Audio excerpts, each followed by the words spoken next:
ম্যানচেস্টারে আমরা এখনো পর্যন্ত ওল্ড ট্রাফোর্ডে আমরা এখনো অব্দি জিতিনি, 4বার হেরেছি, 5টা ড্র হয়েছে।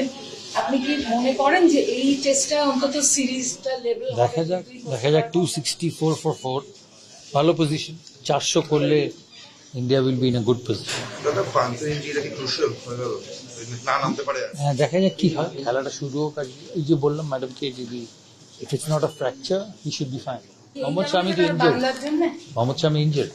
মোহাম্মদ শামি অনেক টেস্ট খেলেছে, প্রায় 70টা টেস্ট খেলেছে।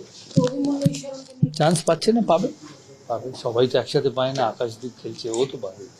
ম্যানচেস্টারে আমরা এখনো পর্যন্ত ওল্ড ট্রাফোর্ডে আমরা এখনো অব্দি জিতিনি, 4বার হেরেছি, 5টা ড্র হয়েছে। আপনি কি মনে করেন যে এই টেস্টটা অন্তত সিরিজটা লেভেল দেখা যাক 264 for 4 ভালো পজিশন, 400 করলে India will be in a good position. দাদা পান্থ ইঞ্জিটা কি ক্রুশিয়াল হয়ে গেল, না নামতে পারে? হ্যাঁ, দেখা যাক কি হয়, খেলাটা শুরু হোক। আর এই যে বললাম ম্যাডামকে, যদি if it's not a fracture he should be fine. Mohammed Shami তো ইনজার্ড, বাংলার জন্য মোহাম্মদ শামি ইনজার্ড। মোহাম্মদ শামি অনেক টেস্ট খেলেছে, প্রায় 70টা টেস্ট খেলেছে। চান্স পাচ্ছে না, পাবে পাবে, সবাই তো একসাথে পায় না। আকাশদীপ খেলছে, ও তো পাবে।